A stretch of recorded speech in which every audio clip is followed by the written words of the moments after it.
Technology can't function without the human element behind it, really driving the decisions.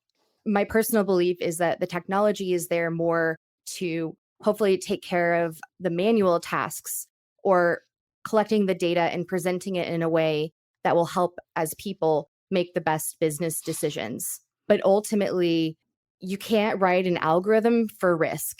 It takes a human weighing analytical data, qualitative, quantitative, and just tacit knowledge and putting all those things together to make a decision. Welcome to the Innovation and Compliance Podcast, part of the Compliance Podcast Network. Join us every week as we talk with industry innovators who are making compliance to help business run more efficiently and at the end of the day, more profitably. Here's your host, Tom Fox. Hello, everyone. This is Tom Fox back for another episode. And today you're in for a treat because we're going to talk with Erica Toelle.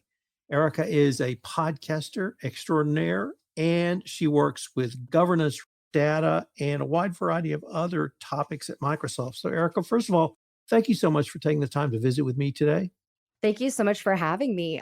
I'm a huge fan of your podcasts, and I'm very excited to be here. Additionally, you're the only University of Puget Sound graduate who's ever appeared on this podcast. And I fell in love with that university when my daughter was on the college recruitment trail. So kudos for that. But could you tell us a little bit about your professional background? Sure. So most of my professional background has been in consulting, specifically around EDMRS systems, so electronic document and records management systems, enterprise content management systems, especially focused around SharePoint. And then more recently, I focused expertise on our Microsoft 365 compliance area. Compliance has always interested me. When you have so many constraints to work through, you can be more creative, I believe. And so it's just an interesting lens to have on implementing those type of systems.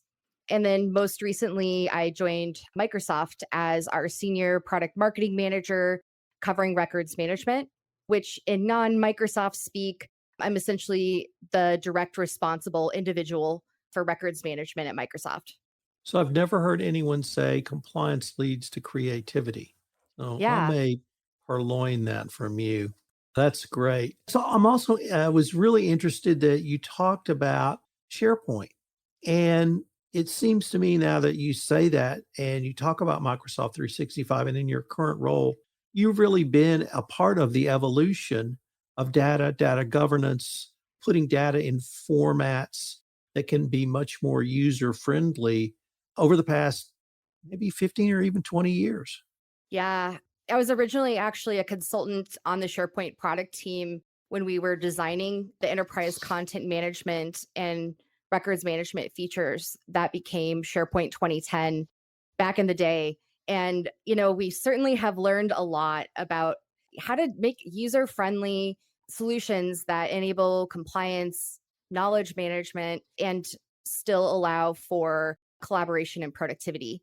And I'm sure we still have a lot more we can learn as well. I was just thinking back when I was first introduced to SharePoint, I think it was around '05, maybe '06. I was at a major energy company and it was a revelation. And we could govern data basically and use it in a much more flexible way. And from the legal perspective, it was great. So anyway, I was just intrigued. I hadn't heard anybody say SharePoint in a long, long time. Okay, so let's get to the pod, uncovering hidden risks. I've enjoyed that pod. I've enjoyed the reboot, but could you tell us what led to the reboot? Yeah, so we're always looking at what chief information security officers and related roles, as well as people in compliance leadership positions, are interested in learning. What we've been hearing from them is the world is changing rapidly. There's so many new regulations and privacy laws to comply with, and they really want to understand what their peers are doing. What are people finding to be successful? What are best practices as they work through these common challenges? And so with the podcast, we're trying to bring those stories to light so that we can all learn from these best practices and successes and hopefully apply them in our own situations. So I've heard a couple of themes throughout the podcast series reboot. And one of them obviously is tech solutions, as we mentioned SharePoint, as we've evolved past SharePoint to much more sophisticated tech solutions. But every one of your guests has made clear it's not simply a tech solution, it's the human element. It's having a person who can work with a tool, who can use the data the tool generates to create, on one hand, better governance, but also more efficient business process. So I really wanted to ask you, or maybe explore your thoughts on the human role in this and its interplay with the tech solutions that you've talked about so far on the pod. Yeah, I mean, I think you've hit it right on the head. Technology can't function without the human element behind it, really driving the decisions. My personal belief is that the technology is there more to hopefully take care of the manual tasks or collecting the data and presenting it in a way that will help as people make the best business decisions. But ultimately, you can't write an algorithm for risk. It takes a human weighing analytical data, qualitative, quantitative, and just tacit knowledge and putting all those things together to make a decision. Having the tech maybe surface things that you weren't aware of that we can see as signals, or just collating data from different places. That's how we can help with maybe the analytical, data driven portion to help humans make the right decision. In the last decade, maybe 10 years ago, you would often hear, well, this tech solution will allow the subject matter expert to get away from really what are administrative tasks or simple data input and data collection. But what I see today is not that. I see that it has given the subject matter expert in whatever subject matter much broader remit of data available to them. It's just expanded out what data can be analyzed, what data can be monitored, and what data can be used. And so that it's not made subject matter experts' life easier. It's made it actually, I think, qualitatively better because you can actually do more. Would that be a fair assessment from your perspective? Yeah, I agree. And I think it presents a couple benefits and a couple challenges. So, where we have made gains is in things like if you want to, you can purchase a solution that will extract metadata from a document. So, no longer are humans having to necessarily fill out metadata fields, which I think everyone on the podcast knows how important that can be. But as you alluded to, we have a lot more data, a lot more sources. And especially after the pandemic, where suddenly we had to work remotely and people were spinning up cloud applications to do that, that has made it harder because each one of those systems has different settings, different things you need to do to drive compliance. And yet, that same subject matter expert is the one who's expected to know those settings and how to configure them. The other thing I see is that obviously there's a regulatory component that you have to comply with. That's what compliance is, compliance with law, whatever the law might be. But I see compliance as a business process. And the thing that excites me about what you and your team and others at Microsoft are doing is that it gives me, as a compliance professional, the ability to improve the business process of compliance.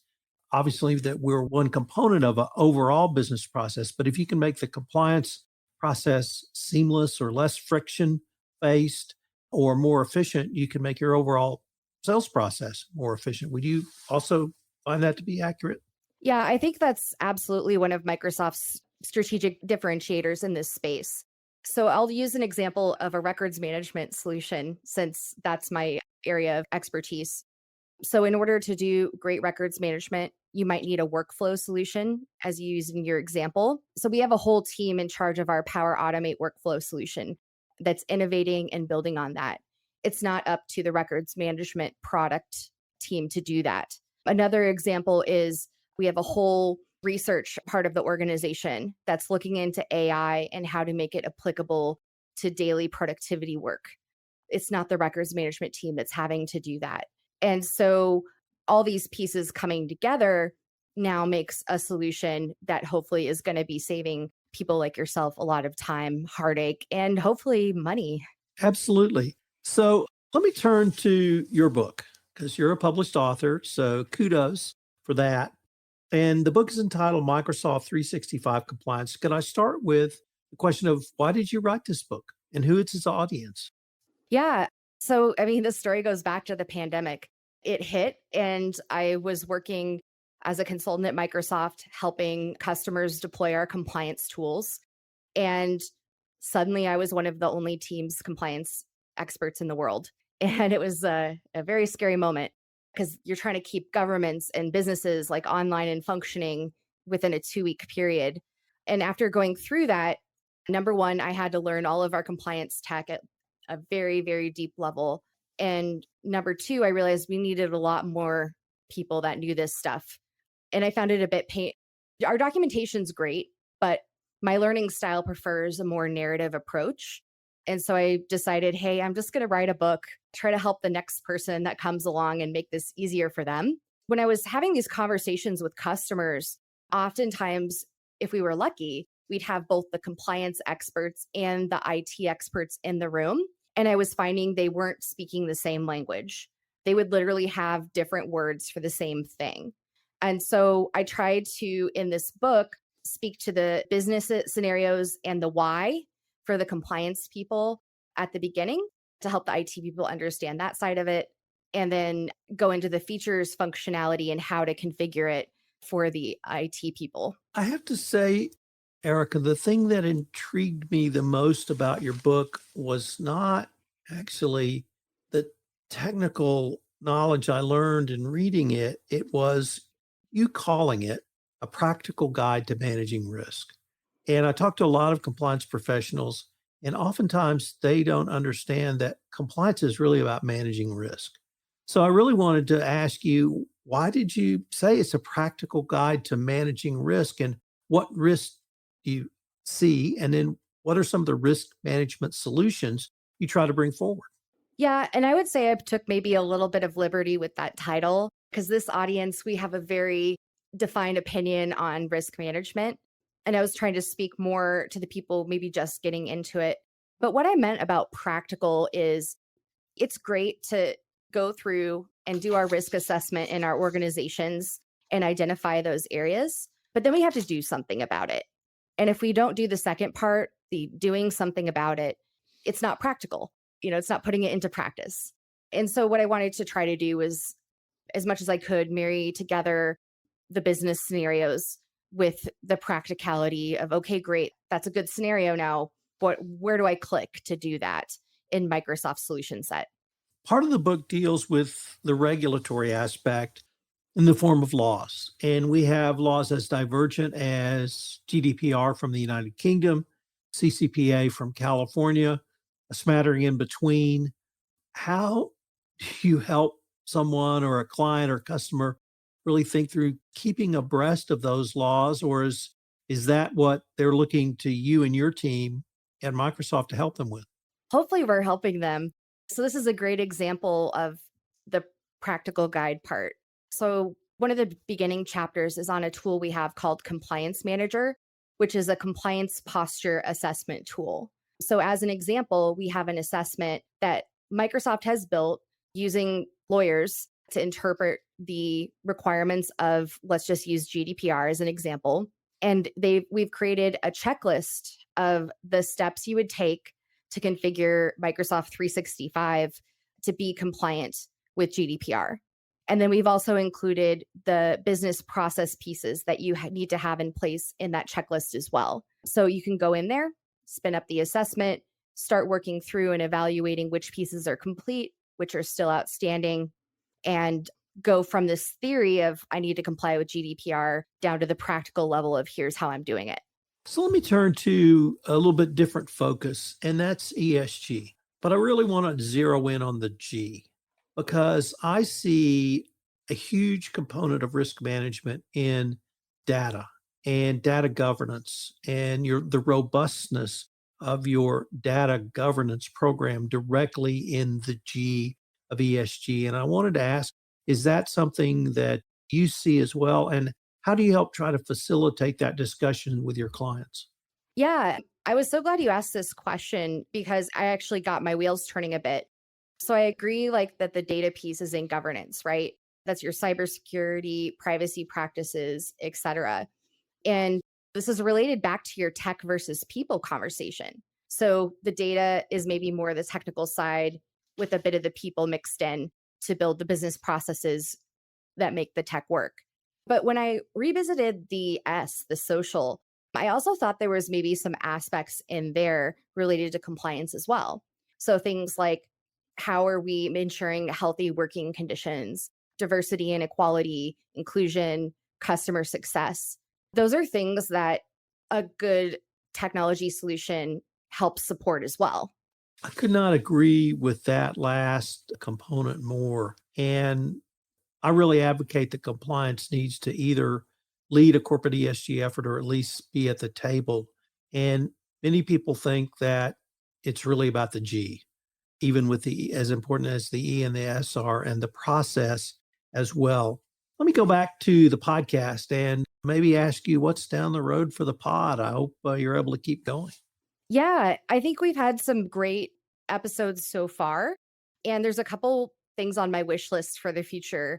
First, I would love to hear more from listeners, from you, about the topics that are top of mind for you. What questions are you running into around your compliance programs so that I can find a guest that maybe has had success in that area and can tell us how they did it. And then I'd also love to expand the podcast to broader perspectives. When we were first starting out, we went with great guests that were more easily accessible to us, like Microsoft employees and customers. I'd love to get some more diverse perspectives from maybe non-customers, from leaders that aren't Microsoft employees, so that we can really help be a part of this conversation that's already happening in the compliance space around these issues and contribute some value to it.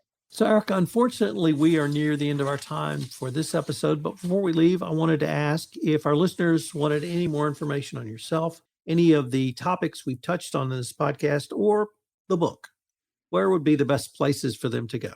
Yeah, so check out the Uncovering Hidden Risks podcast. You can find it on your favorite podcast platform, such as Spotify, Apple, etc. You can find me on all the social media platforms, first and last name. And then you can see the Microsoft 365 compliance book on Amazon or your favorite book reseller. I'm only going to have to add that Uncovering Hidden Risk is available on the Compliance Podcast Network as well. So by special arrangement with Microsoft. Eric, I wanted to thank you again for taking the time to visit with me, and I hope we can continue this conversation. Thank you for having us. If you want to stay up to date on the latest innovations in compliance and help your business run more efficiently, subscribe to this podcast and help spread the word by leaving a review.